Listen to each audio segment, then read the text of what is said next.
Wow. This is the American election. It's still there, undecided.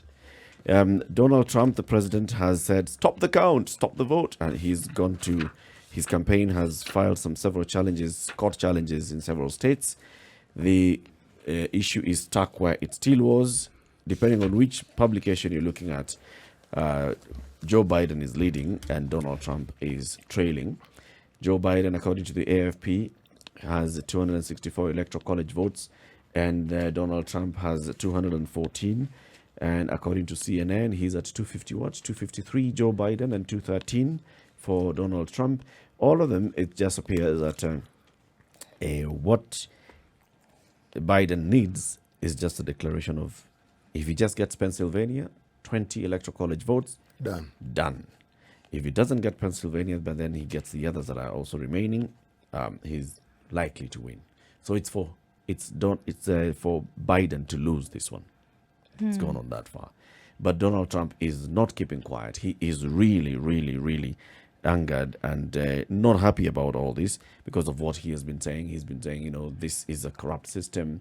This is a system that is now, there we were. We're doing very well. We're about to win. We're winning these elections. And in fact, as a matter of fact, we won the election. Won the election. That can be opened. What is the difference between this system and the one which got him in as president? What has changed? This time, it's different. They are rigging. Before they didn't rig. When they got you in, they didn't rig. No. They used the same mail system the last time. It was not rigged.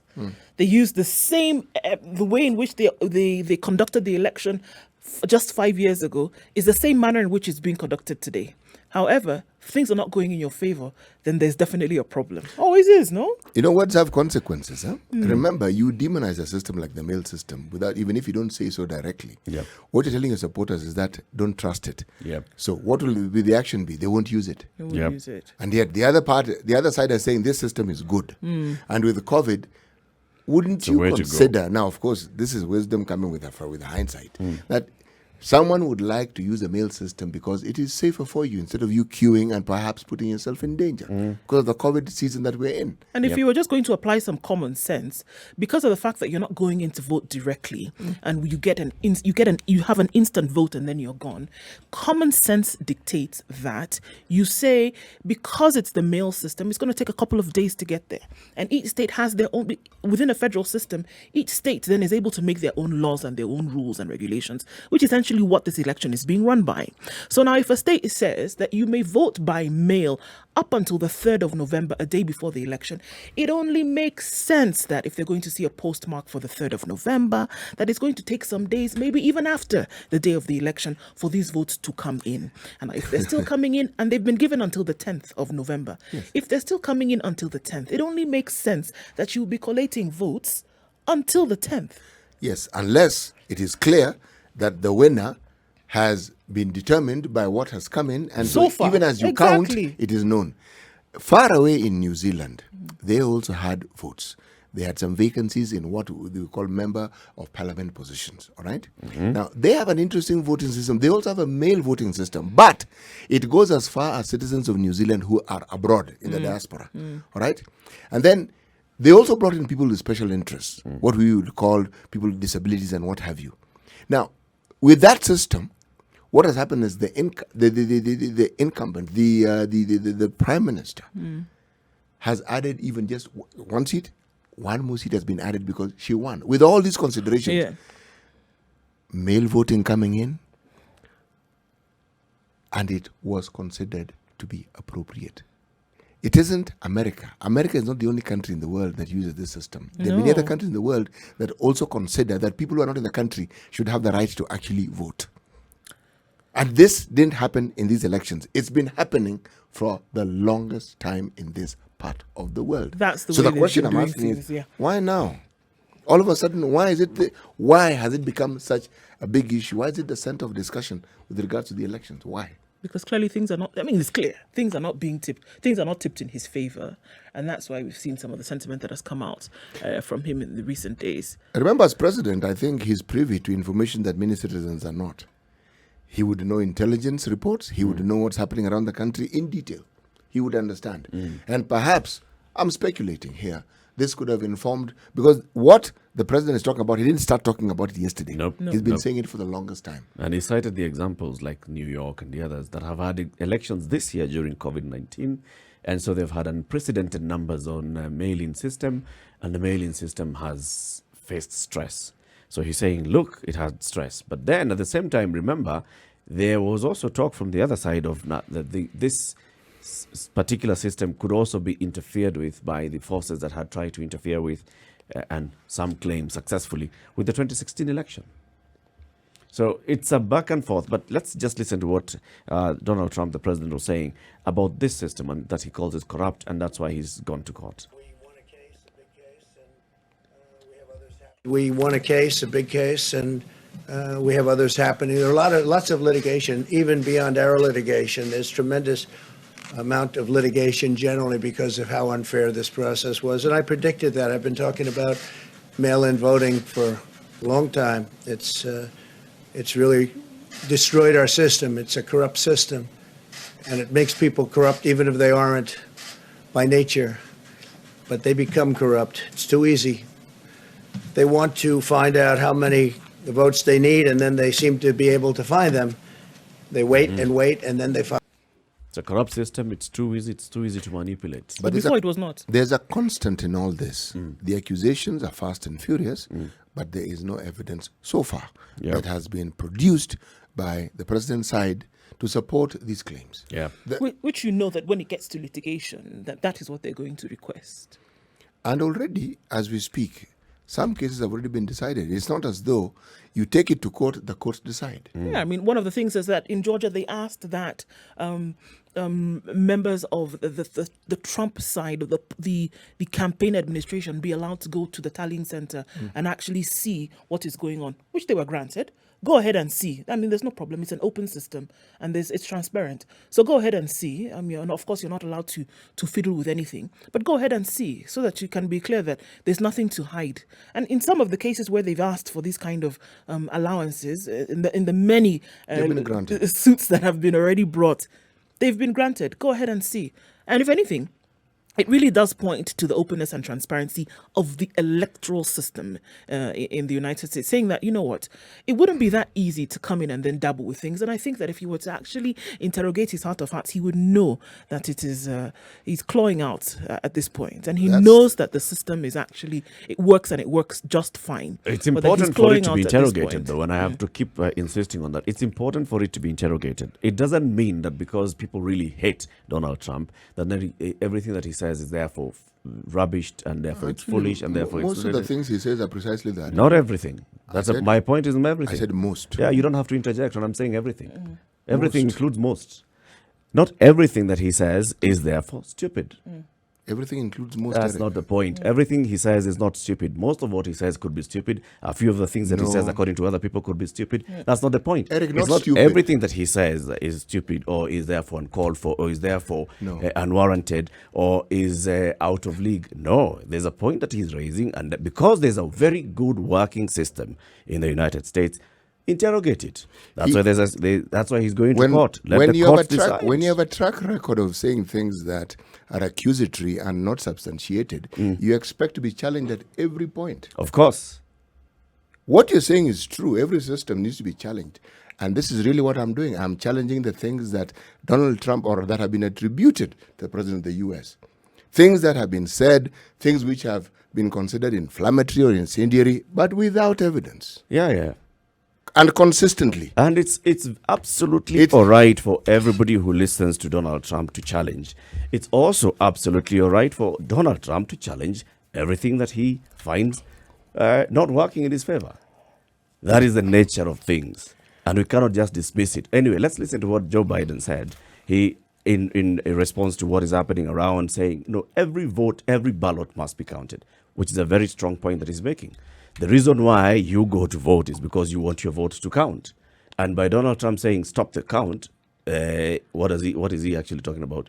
Does it mean that the people who sent in their ballot therefore should not be considered? There's a point that Joe Biden is raising. This is what he said. In America, the vote is sacred. It's how people of this nation express their will. And It is the will of the voters, no one, not anything else, that chooses the President of the United States of America. So, each ballot must be counted. And that's what we're going to see going through now. And that's how it should be. Democracy is sometimes messy. It sometimes requires a little patience as well. But that patience has been rewarded now for more than 240 years with a system of governance that's been the envy of the world. We have no doubt that when the count is finished, Senator Harris and I will be declared the winners. So I ask everyone to stay calm, all the people to stay calm. The process is working. The count is being completed, and we'll know very soon.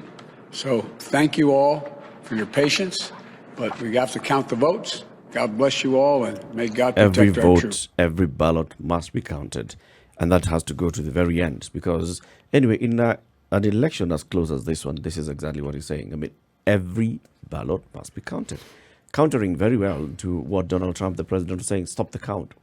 Why? Let's listen to BBC journalist Ross Atkins. He gives a summary of the situations that has unfolded so far, and this is what the report that has been filed on BBC by Ross Atkins. It's another day for America's democracy. The president's making baseless accusations of electoral fraud and attempts to steal the election. His son Eric is pushing misinformation about ballot burning when there's no evidence that that is happening. His campaign is launching multiple lawsuits to stop vote counting when the counting of votes after Election Day is a standard part of the electoral process. And international election observers are accusing the president of a gross abuse of office.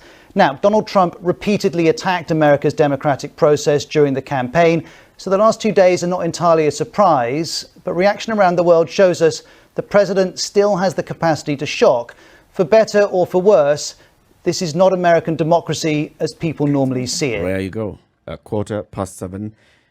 For what it's worth, this is not the kind of democracy that people are used to. This is not what people are used to in America. Let's bring in some Kenyans who are in the United States who are going to help us have this conversation this morning. Samuel Omwenga is a Kenyan commentator, US-based, and also Grace Ajode Jibril. She's in Washington, D.C. She's the founder and managing director of LGV LLC Consulting. It's a management consulting firm in the Washington, D.C. area. Good morning, Samuel and Grace. Good morning, Eric. Good morning. Good morning. Thank you very much for joining us, and we're going to start with you, Samuel. Samuel, you've seen what's happened in that country. I mean, you have also, you're a Kenyan based in the U.S. You've seen elections previously in that country. Just 4 years ago, there was another presidential election. What do you make of what we are witnessing so far? The entire world is just watching America with rolling eyes and jaws dropping. Well, that question, I think if you have a couple of days, I might start addressing it. There's just too much that is going on, incomprehensible stuff. Even us here, we're in total disbelief. First of all, with the presidency to begin with, if you go back 4 years ago when Trump was elected, that in by itself was a big surprise. Not too many people expected him to be elected. Even himself wasn't sure that he was going to be elected until very late. Now that it's another time to go at it again, the shock now is how close he has come, or it still is. There is still theoretically a possibility that he can still win. But given everything that we're seeing so far, it seems like Biden is actually the one who is going to be declared as the winner, and hopefully start to bring things back to some normalcy. And what is even more interesting is this is happening during coronavirus, which has been the focus and the attention throughout the campaign for the last few months. But in the last few days, you ask a lot of people, they'll tell you they don't even know that COVID is still here. It's like this, the elections have taken over lives, and that's what everybody is consumed with and trying to figure what's going on. But the good news is, I think in the next 24 hours, we should have an answer. Do I hear you to say that the elections and everything that goes with it, in the eyes of many people where you now live, is far more important than their own safety and their own health? You can say that. And in fact, they did exit surveys in some of the states, especially Florida, when they were asking the people there, the voters there, what was the number one, or what was the most important issue for them, you would think that they would say coronavirus was number one, but most of them said no, it was the economy. And one thing, they put that first because they don't see the correlation between having a robust economy, actually controlling the coronavirus first before you get into addressing economic issues. They don't see that. They see the economy first before they think about their own health and the coronavirus as a whole. And what about for you, Grace? I mean, just looking at it, how has this come across in terms of what is being said now for obviously electoral fraud or some kind of allegations of things not going the way they should be as concerns the vote? What is the heartbeat on the ground at this point? Well, the facts are that I hope you guys can hear me okay. Yes, Yes, we The can. facts are that the Constitution governs everything that goes on, and I know Sam can break that down a bit more as the attorney in the House. The election process is governed by the Constitution, the procedures and processes, the state's attorneys who manage, who oversee it. Those structures of monitoring, auditing, counting, obviously, are also governed by the local police departments. So it's a very serious affair that is required of those who volunteer. And those who are going to volunteer are required to pass certain background tests and have some levels of ethics, you know? So the very structure of the vote counting process, per your question, is not something where you just randomly count and randomly just, you know what I mean, the way Trump is making it look like. What's really interesting about it is it's fundamentally, if you think about all these individuals who they've activated in the Trump side, right, to go and create chaos and cause all sorts of issues and potentially get their hands on the ballot, nightmare scenario, get their hands on the ballots and do whatever they're doing to stop the count. You find out that upon their approach to that facility, there are already structures in place that requires that constitutional provision be placed, be secured. Now, let's pull it back a little bit. You guys, just a moment ago, you all were talking about Florida, and you know, Sam just talked about the Floridians and the way their polls were noting that they were more interested in the economy and not really correlating the difference between the economy and coronavirus and having everybody get back to work. One of the things if you look deeper and kind of parse out that issue and that matrix, you find that many of the Trump supporters are individuals without advanced degrees. They're folks who have high school diplomas or whatever you want, certificates or lower. And what you find in America, one of the things that the U.S. did was not require kids after standard 8 or 8th grade to proceed into high school. It's sort of like mandated in every other country in the world that you go to high school at least. And you get to choose whether to go to college, and that's an affordability question oftentimes. But one of the things the U.S. does is you can literally go to school, stop at 8th grade, and not have any additional education. The problem, that's not bad, right? If you're doing vocational skills training and you're going for plumbing, but you're exposed, you know.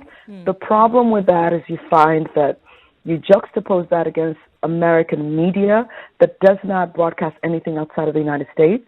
If you live in Kansas, you're looking at Kansas television all day long. You hardly ever you see World News Tonight, but oftentimes World News Tonight ties into maybe just national politics.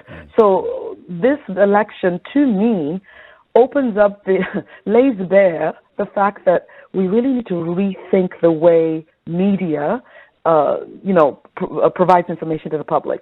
We need to rethink the way our educational system is structured as Africans who grew up in the U.S. like myself. You just look around and see the only reason I went to college in advance is I had some African parents and they weren't having it. So that makes me want to know what's going on around me, you see. Then you add you have the added pressure of, I've got a black kid who's an African, part Nigerian, and some my Liberian, I'm mixed, okay, my Liberian heritage. And I look at this black boy and I say, when he leaves the house at 18, is he going to be safe the day after I buy him a car? You get me? Yep. So there's things that I think one part of America does not understand about the black experience. Sam and I were just talking a few moments ago, and he was saying literally what I just said. He's got a son. just got a car, a nice car. Now, Sam, you should be like, oh, he's going to be, you know, cute boy, catch the girls.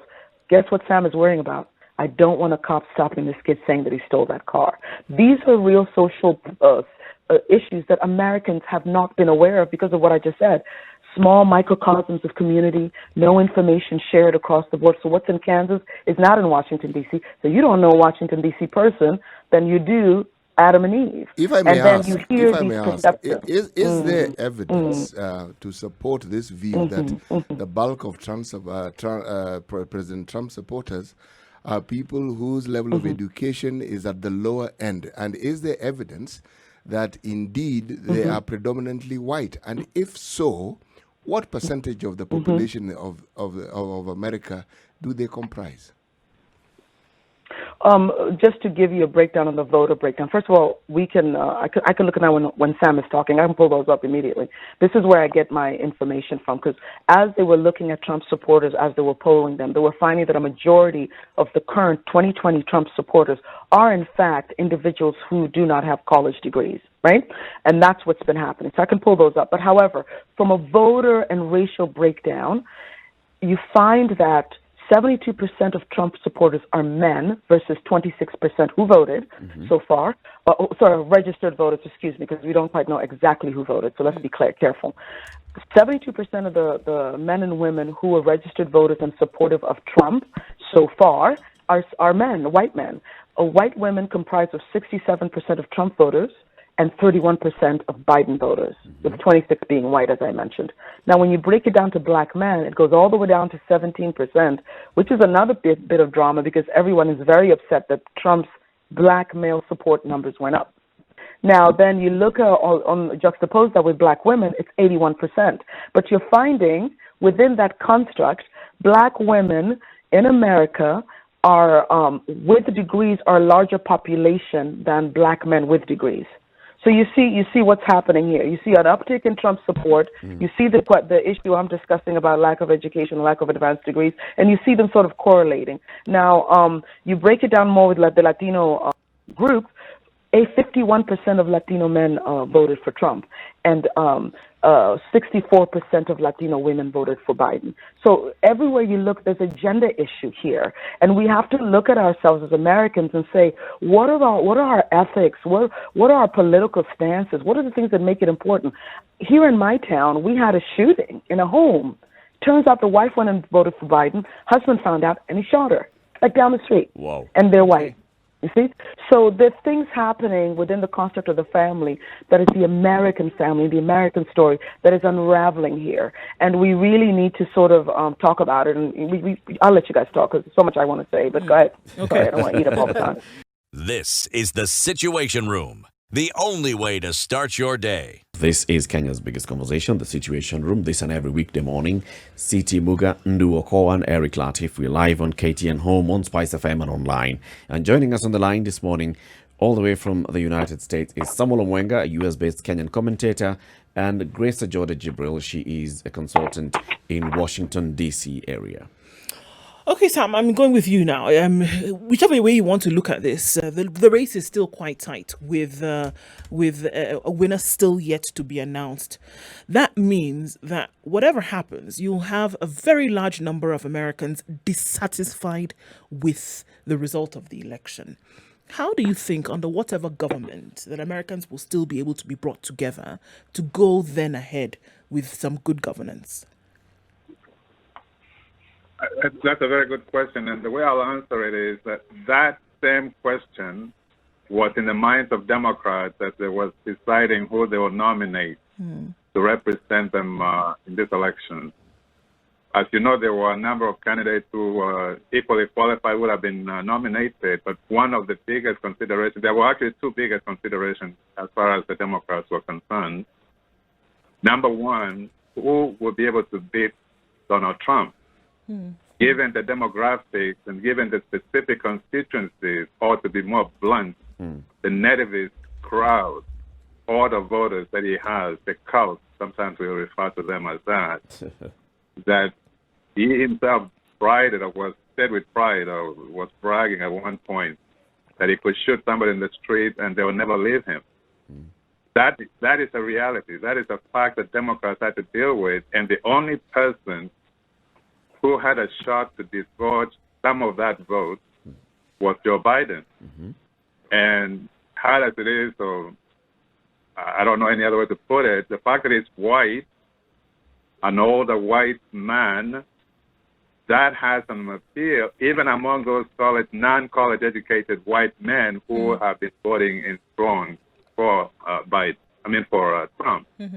So that was one of the questions that they had to answer and find somebody suitable. And as you know, Trump himself knew that Biden was the biggest threat to his reelection. That's why he did everything he could to try and stop him from becoming a nominee. He failed. The other consideration, and that was a consideration for Democrats within the Democratic Party itself. But there was another consideration that had to go outside the Democratic Party and reach out to the never-Trumpers or Republicans who were never supported Trump in 2016 and were not going to support him in 2020. The difference being in 2016, those Republicans who did not support Trump did not support Hillary either. They did not vote for her either. This year, this cycle, what the Democrats chose to do, and that's one of the considerations they had in trying to pick a candidate, is to have somebody who can appeal to them, to these Republicans, not just not to vote for Trump, but to affirmatively vote for and Biden. Support Biden. So that was done. Yeah, exactly. Part of the reasoning for that was Biden can unite a very large segment or section of Washington, which has been very, very difficult. Even during Obama administration, was very difficult. It has not been as difficult for Trump, but he has been able to accomplish a lot with the Senate and doing things he can do by himself by executive order. Now, looking forward, if Biden was to become president, as we expect him to be, he does have a history of working together with Republicans, number one. And number two, a lot of goodwill, even among the present Republicans that he did not even work with in the past, because they know, Republicans themselves know, if they don't take advantage and try to salvage themselves in the next 4 years of Biden administration, the Republican Party will be vanquished. So because there will be elections, again, you have to know these elections are held in different cycles. There will be in 2 years' time, we will have another election, which if the Republicans don't work with Biden in the past 2 years, then he can go to the public and make the case to replace them in the Senate. Because that is where we are. But at the same time, having said all of that, there is still a distinct possibility that we can have a Senate controlled by Democrats as well as a House controlled by Democrats. That is distinctly possible. And if that is the case, then Biden will basically have free will to do as he wishes as the next president for the next 4 years. How's it looking so far, especially in those races, then for the House and the Senate? Is it looking like the Republicans are going to retain the Senate? Or is it looking like the Democrats are going to retain the House? Right now, we have 46-47 in favor of Republicans. But there are a number of seats that have not been called. Even if they were to be called, as of today, what is happening is in Georgia, the state of Georgia, has 2 senators who are vying at the same time. That is not normally the case, but in this particular case, under special circumstances, one of the senators is doing a special session or a special term. Both of those senators did not get, or the candidates who are vying, Republican candidates who are vying, did not get over 50%, which is required in that state. Because of that, there will be now a runoff election in January, on January 15, I think it is, to determine who comes to the Senate to represent the state of Georgia. Now, the going theory now is once Biden is elected, if he's elected as we expect him to be, and is president, come January, basically all Democrats will move to Georgia and try to get those 2 seats. Because if they get them, that means the Senate will be split, basically 50-50, and by virtue of the fact that the president is a Democrat and the vice president is a Democrat, the vice president casts the deciding vote in the Senate. Basically, Kamala Harris will become the 51st senator out of 101, but she'll be voting in tight cases. So that is the prospect, and it's realistic. as we see it now. If for some reason that doesn't happen, then it will be 51-49 majority for the Republicans, which we hope it will not be the case, of course. Grace, if I may ask, if you were to look at the elections that have been held in the U.S., what would you say is the outstanding characteristic, not just of the presidential election, but the election of other political officials within the country? What would you say stands out as being unusual or remarkable? What's most remarkable, I'm not sure whether to mute my Zoom or my phone, but I'm hoping I don't bounce. Sorry, guys. What is most remarkable is Biden is essentially walking into a historic moment. The last time there was a large number of the electorate voted in a presidential race at an extremely high number, which was 60%, and it was in 1908. And this was during the Taft and the Jennings presidential campaign, which was just rough and nasty and well run. Since then, you find that Trump was 59.2%. Right now, Biden seems to be trending in upwards of 70 plus, which is the highest number of voter turnout, number of votes counted, Republican, Democrat, or whatever you want to be, across the board in history. And if he wins, he will be the first president in American history to have garnered an exceptionally large number of voting. What this has done for us who are looking at this thing as naturalized Americans or whatever, it really gives you a big feeling because you get a lot, you start to have a lot of faith in the basic good-naturedness of Americans, because you have folks who you guys discussed in terms of, what makes the American voter tick. What is it that they're upset with Trump about? A lot of folks are upset with Trump about the fact that their businesses have tanked. If you're talking about the economy. In my city here in Bowie, Maryland, you find we get all these notifications from the community about 5 or 6 small businesses that started 2 years ago that have to close down. And these are nice digs, places you want to get interesting types of food or different services. So that tells you that people are hurting. Now, in terms of the initial question you guys had asked me about what are the statistics as it relates to white men versus, education, it's 60% of Trump supporters do not have an advanced degree and earn an average of $16,740. In terms of the other groups are folks without degrees but are probably in vocational skills training, plumbing, independent work that doesn't require an advanced degree, and those guys earn between $50,000 to $100,000, and it's about the 30% group. You see? Now, another thing you guys mentioned here is what are the numbers in terms of the electorate here? 67 million people have been registered as voted for Trump versus 137 for Biden. But that means, to the earlier discussion we were having, that means America and Biden has a lot to do, because you have to get these 67 million people trusting America again and not feeling like, somehow the Biden camp is going to go, communist and all these things they did in Florida to really scare a lot of the voters into voting for Trump. Yeah. So those are the stats. But on the back end, as it relates to historical things, since 1984, as I mentioned, women have been the ones casting the largest number of votes. In 2020, in the Biden race, you're finding that it's the highest, across the board historically. And then if you look at history and how the votes have always been counted, you've never seen this level of voter participation, especially in the black community. It's unprecedented, but it's beautiful because Sam and I, we were all talking, Sam and I and another gentleman, we were all talking and we said to ourselves, this is so amazing because within the diaspora, you're talking about Caribbeans, Afro-Latinos, you're talking about Africans, and if you look across the spectrum and you look away from the presidential debate and you dig right into the states and the legislators, you're finding Africans winning left, right, and center. D.C. just got a young man from Nigeria as a member of Congress in D.C., you have four Somalis. Ilhan Omar, who we know.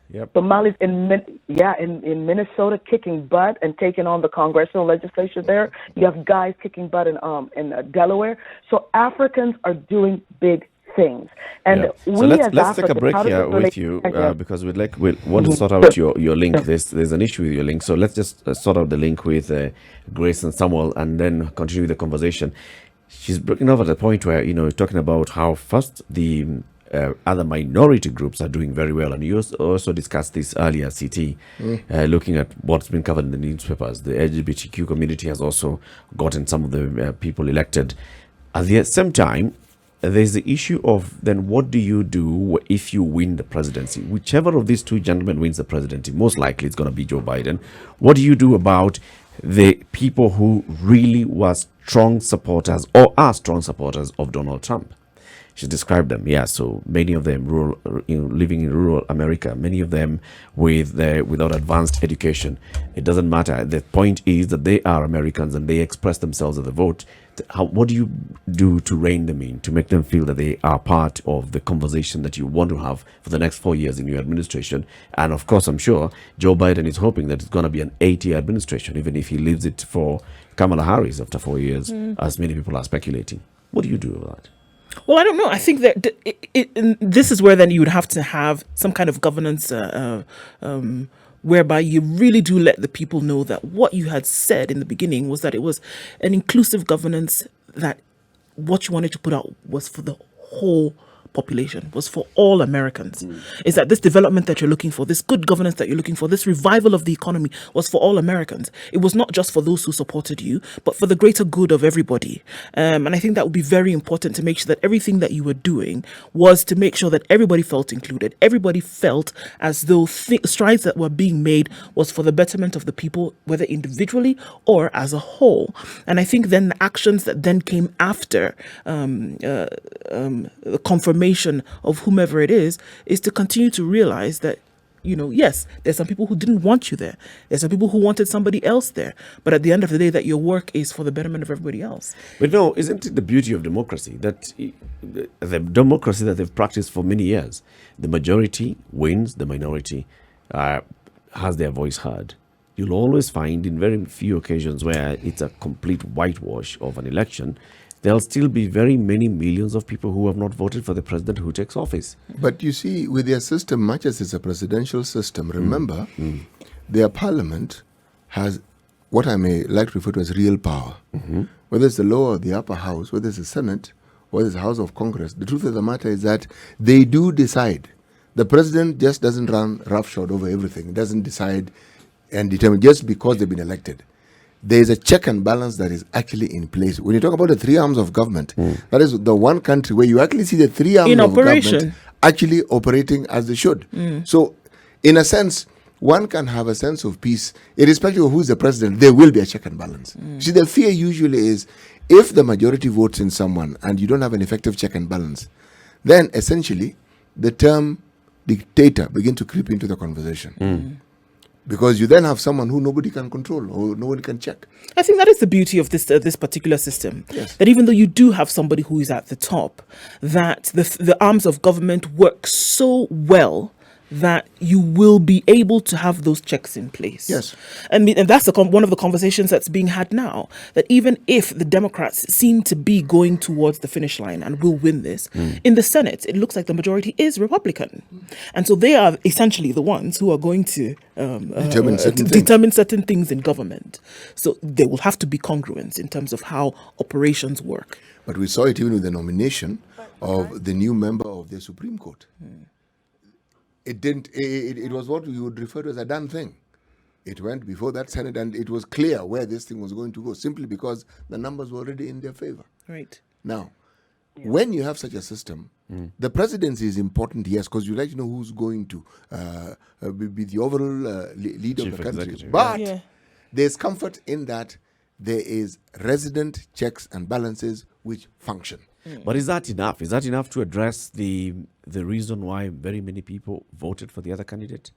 Is that enough, like you were saying, Grace? Is that enough to, just because we know that there's a system that works, that you have the House of Congress and you have the Senate that then would be providing sufficient checks and balances, plus other state agencies that would be providing sufficient checks and balances, is that enough to address the many tens of millions of people who will have voted for Donald Trump? Back to the system. The system only works if you have people in place that work it. And this is where I think scholars in America will be studying this election, not just for its obvious, fact that, Trump is who he is. It's the fact that the people who supported and enabled Trump knowing that he was at many situations violating the rules of law or skirting very close to it. One of the big ones is he's threatening to fire Barr if Barr does not bring up charges against Biden. This is a problem. And even going around in the campaign saying, I'm going to fire Fauci. Fauci is the most respected. I want to say maybe even 7 presidents. Sam may know this. You're looking at Reagan. You're looking at Bush. You're looking at Clinton. You're looking at Bush too. This guy, Fauci, has built his career on working with presidents on pandemics. And here you come along and you start threatening to fire him and blaming him for not essentially stating that the economy is okay to open, and yet people are dying, not in small numbers, but in high numbers. And then what's worse, the minority groups within societies are dying, and the old people, I mean, minorities, blacks, Hispanics, and, the world has not even seen how much the Native Americans were decimated by COVID. We haven't even started talking about that. So when you talk about systems and systems of government, individuals within those organizations, whether there's a government structure, must have a sense of pride about the patriotism. Yeah. Defend the United States against enemies, external Sam? Internal or external? These are oaths of office that members of organizations and secretaries of state and everybody who works for the government has to make that oath. When I became a citizen, I made that oath, So foreign or domestic, defend the U.S. against enemies, foreign or domestic. And when you're sitting there filling out a document or a judge, and this is where the court stacking piece will come up at some point in this conversation, I hope. When you're a judge and you're looking at an issue, the Republicans funded your election as a judge. You have to still follow what the law says. That is something you do from internally, your ethics and the training that you've had as a civil servant, a training and respect you have for yourself as a judge and a law enforcement person. And if you don't have those kinds of practices and that type of culture within your organization, or you have people at the top who are willing to break it based on the convenience of what they desire at a particular time, then you've got a problem. This is where we see governments falling, because you find everybody becomes selfish. They want to know, kitu kidogo utanipatia ngapi nifanye hivi, kitu kidogo nipatie chai. When you start chaiing and mandazi and breading all over the place, you lose sight of what the code, what is codified in the law as what you're supposed to do, which also tells you that you have a sense of pride and you have a sense of self, a sense of protection for the homeland. True. And this is where I was concerned that we were going towards a space where you have a president who's an autocratic president. Whatever I say goes. And if you won't give me anything Congress, or you won't give me anything judiciary, or legislative, I'm going to just write an executive order. And this is what made people a bit afraid. Indeed. And Sam, what do you make of what Grace has just said? A system is as good as the people who are in charge or at the top. I'll take you back on that question, back to the Kenyan experience itself. And I think it goes back to, might reveal how old I am. Back in 2000, actually back before 2000, in the 90s, mid-90s, when we started to have this constitutional clamor. As you know, everybody at the time was saying all the problems in the country were rooted in our Constitution, our 1963 Constitution. I can tell you I was one of the few people, probably the only one, who used to make the argument against my friends at the time, even up to now, well, before 2010, for sure, that no, the problem is not the Constitution. The problem is the people that I entrusted to manage the affairs of that Constitution, or to at least implement what that Constitution has, per se. The 1964 Constitution, yes, it gave the presidency a lot of powers, we know that. Mm-hmm. But even with immense powers, a good president can effectively use those powers to manage the affairs of a country in a way that is equitable, fair, and progressive for the whole country.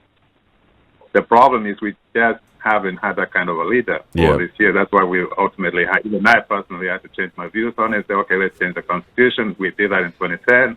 Now you see we're also going to change it again. That indicates what Grace is talking about. It's really not. You have to have people. Yeah. You have to have a people-driven change and passionately driven people who actually have some value in what they're trying to change in them, not just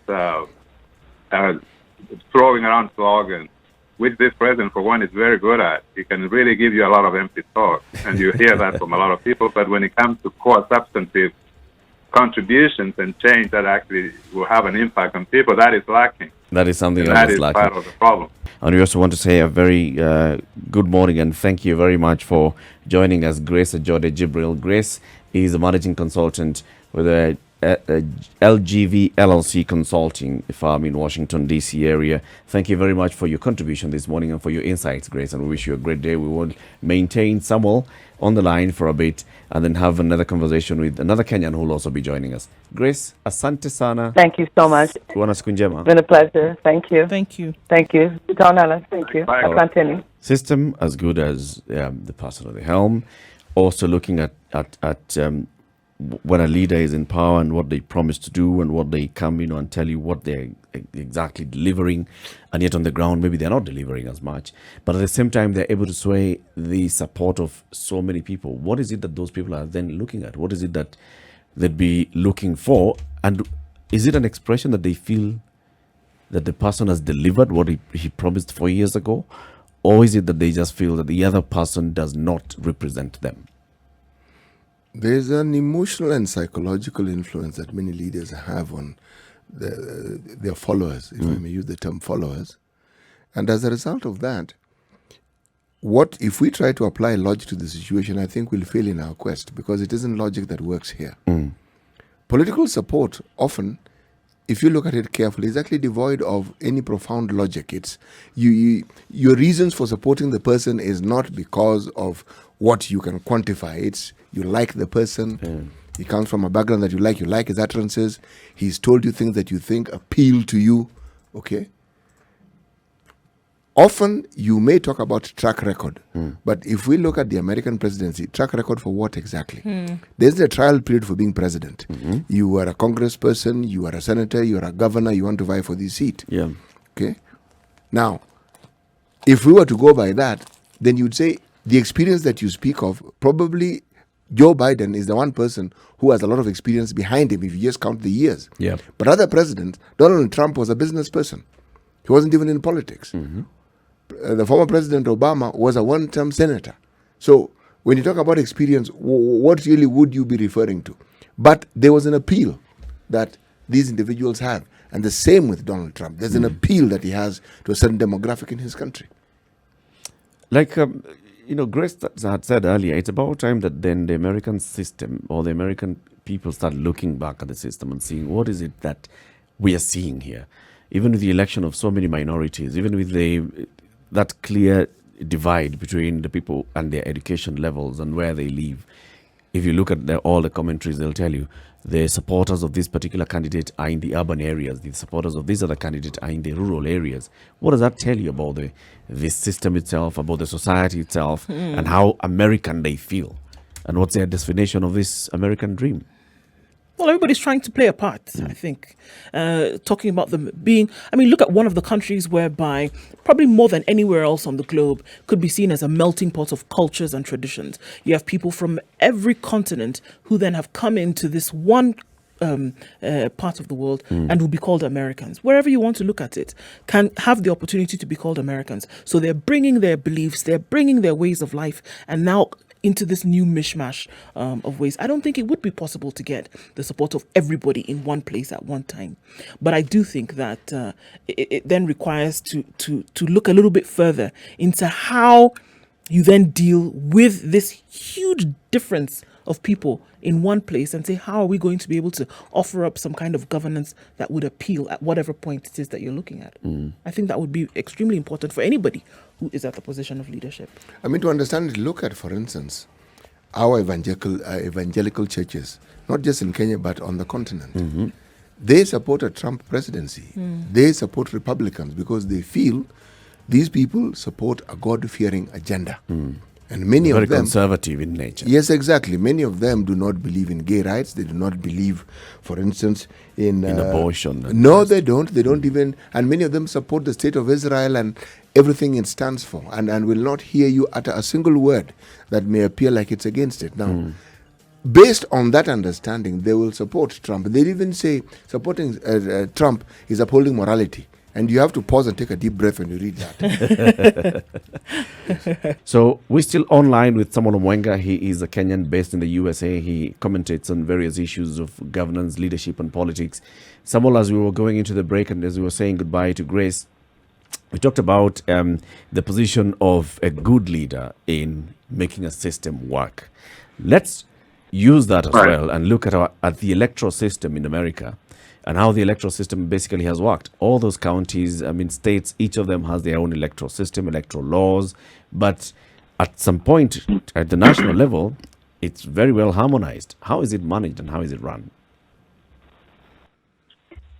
Okay, the way the system is set up, each state, we have 50 states, which is equivalent to counties back home. Before I can make an editorial comment about that, or if I was to write, that is what I would say. I don't know why we have 47 counties. America has more than 350 million people. They basically have only 50 counties. In Kenya, we have less than 100 million. We have 47. So that in itself is something that I think should be fixed, and hopefully they can do so in BBI. That's an aside. I had to put that in. Yeah. Because it's one of those things that is one of my first. Okay, given an opportunity. All right. Now, the way the system is, the political system here is so decentralized. First and foremost, to provide access to voters to vote fairly, openly, and transparently, without interference from the state itself, from the government. Now, when you hear people talking, this particular person, the president here, he's been talking for quite some time about. He said, actually, declared openly, he said if he's going to win re-election, if he loses the presidency, it's only because Democrats would have rigged him out or stolen the election. That kind of language is not used in America. It's never been used in America by any president, including all of those who have lost. And the reason is simple, is because the system here is really rig-proof. With an exception of back in the 60s. In 1969, there were some situations that there were some cities that they used to say, if you haven't voted, vote again. If you have, vote again. Those were Chicago calling for action. So the reason, that was an exception to a lot of many elections over the hundreds of years this country's been together. The reason why that works is because if you have a decentralized system as you do here, it is very difficult to rig. You can rig a state representative maybe, but in terms of electing a U.S. president, for example, you have the electoral college system.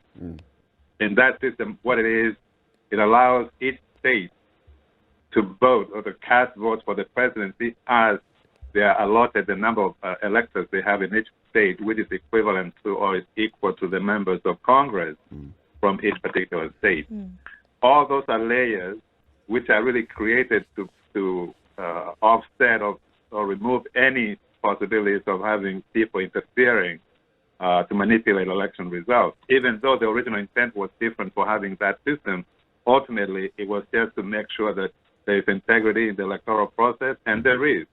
Nobody disputes that. Even right now, as this president is making allegations about this election being rigged in some way against him, if you listen to exactly what he's saying, it makes no sense even to a child.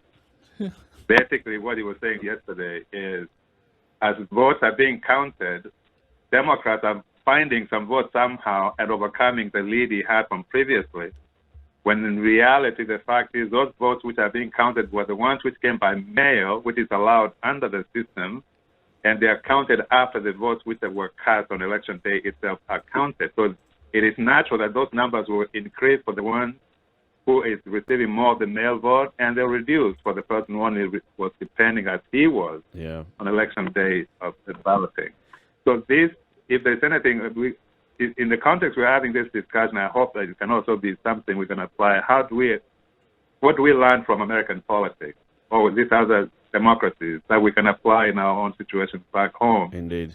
We know questions about elections and rigging, we can actually just all of us agree that that is always the standard in almost every country in Africa.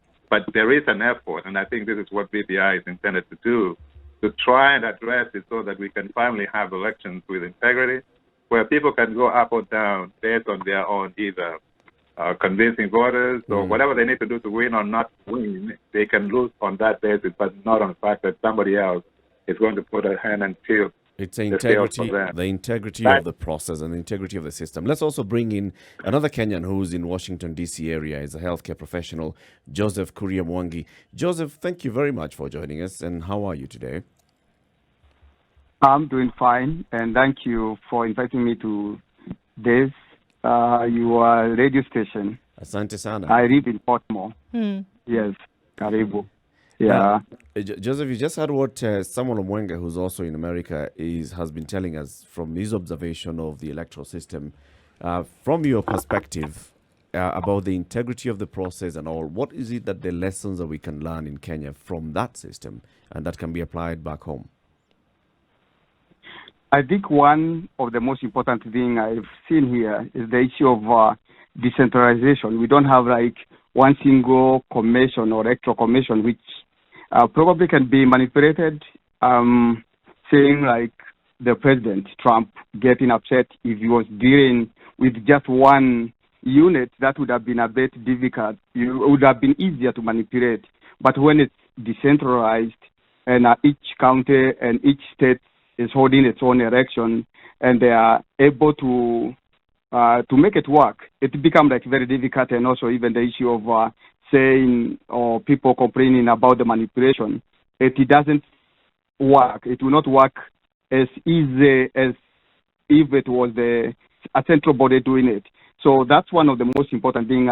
I think one of the things we can learn from the elections here, how they conduct them. And also there's also the issue of having each state, regardless of the size, each state is allowed to conduct their own elections. They have their own rules, and these rules have to be they are acceptable. They are applied, and so that when people complain in court, there are some laws which are set. So you go with these laws. If they are broken, then you have cases of appeal. We have a case like today where the President Trump is claiming that there is fraud, elections have been stolen, but even Kuria, let me just ask this question, if I may. Do you think that a Biden election would favor people who have come from other parts of this continent and are now living in America, some who are citizens and some who are seeking citizenship? Do you think that a Biden presidency would benefit more than the Trump government has benefited them? Yeah, I believe so, because the Democratic Party leader, somebody like Biden, they have spoken about the rights of immigrants. They have fought or spoken about people who are coming even from Mexico and other places. And so immigrants like us and other people who are trying to seek immigration from other countries, they feel that the Biden is going to be pro the immigrants. Probably we have had like cases where people came and they were easily accepted. When you look at the case of the current president, his rhetoric, his speeches indicated that they would want like to make it difficult for people to stay and also people to come back. It is that message which makes us a bit uncomfortable. I believe majority of the immigrants were supporting Biden because of that expectation that is going to be a bit pro-immigrant, and they are also going to help us. Maybe that's the expectation, and that's what we hope will happen. Asante sana. Joseph Kuria Mwangi is a healthcare professional in Washington, D.C. area. And we've also been speaking to US-based Kenyan commentator Samuel Mwenga, both in America this morning. Asanteni sana for your contributions, and we wish you a great day. And of course, as we see this issue unfold in the United States, we hope to get in touch with you again to get more and more of insights from you. No problem. Thank you very much. Thank you for having us on. We appreciate it. All right. It's a Situation Room. It's Kenya's biggest conversation. Just listen to what the U.S. president said, in terms of what he calls election interference. To protect the integrity of our very important 2020 election, if you count the legal votes, I easily win. If you count the illegal votes, they can try to steal the election from us. If you count the votes that came in late, I've already decisively won many critical states, including massive victories in Florida, Iowa, Indiana, Ohio. To name just a few, we won these and many other victories despite historic election interference from big media, big money, and big tech. As everybody saw, we won by historic numbers, and we think we will win the election very easily. We think there's going to be a lot of litigation because we have so much evidence, so much proof, and it's going to end up perhaps at the highest court in the land. We'll see. But we think there'll be a lot of litigation because we can't have an election stolen like this.